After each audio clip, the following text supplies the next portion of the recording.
Hello and welcome to digital classes on YouTube channel of Lalbagh Girls Inter College. I'm Mrs. Paul and this lecture of mine is for the students of class 12. Children, we are already doing a lesson from poetry, The True Beauty by Thomas Carew. I have already introduced the poet. I have also explained the first stanza of the poem to you. Today we will do the second stanza, which is also the concluding part of the poem. But in the first stanza, children, in the first stanza, as we look into the poem and have a look of the complete poem, we come to know that the poet is describing physical beauty and he is comparing it with spiritual beauty. He has given a description. In the first stanza, he is describing to the readers what is physical beauty, and contrary to it, in the second stanza, he has given us the meaning of true beauty, which is based on the virtues and the qualities that are possessed by a woman. So, in the previous stanza, the poet has said that charms or the physical attractions are not true beauty because they decay with the passage of time. But the spiritual beauty is actually the true beauty, as it never dies, and whatever qualities and virtues are there in a woman, they remain with her throughout the time of life up till she is alive. So let us see the second stanza.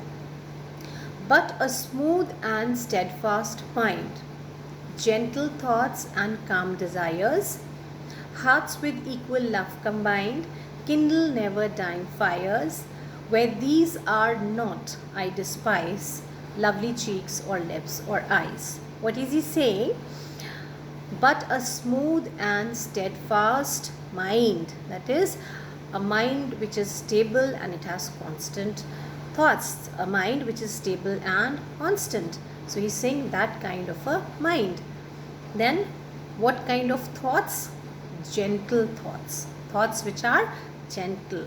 What kind of desires? Desires which are calm, which are not hateful, which do not envy others, and which are not designed to harm other people. So desires which are very calm, and a heart which is combined with equal love for all.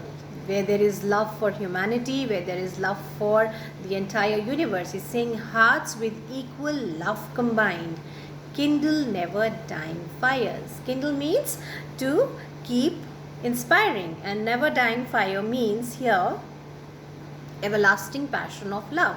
So inspiring everlasting passion of love. So he is saying where these are not found, where these virtues which actually make a woman beautiful, where these are not found, I despise, I strongly dislike lovely cheeks or lips or eyes. So, in these lines, the poet describes the meaning of true beauty to the readers. He says that rosy cheeks, coral lips, and star-like eyes form physical beauty. But this beauty decays with the passage of time, so the love inspired by this beauty will also finish very soon. And here he is saying that there are some qualities of a woman which make her really beautiful.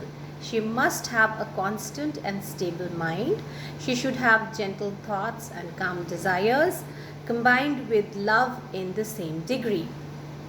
A lady with these qualities goes on inspiring her lover with renewed vigor. This love is everlasting. That is why the poet praises the beauty of mind and soul.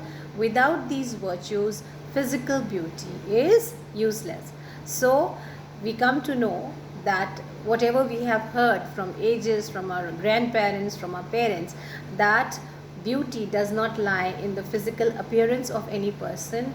It is the mind, the thought, and the way we look at things, how gentle and calm thoughts we have, what kind of a heart we have, that makes a person and a woman beautiful. So I hope you've understood this poem very well, children. I will just read out the appreciation of the poem to you as per it is given in your book. The True Beauty is a musical inspiring lyric of Thomas Carew. It teaches that physical beauty does not last long. It dies as the time passes. The true beauty lies in virtues and soul.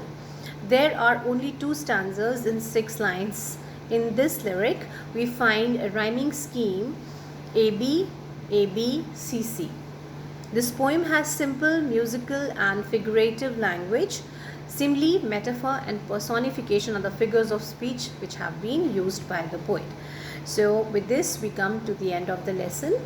And now, what you have to do is, children, you have to write the central idea of this poem, and you have to do the reference to the context of the first stanza and of the second stanza.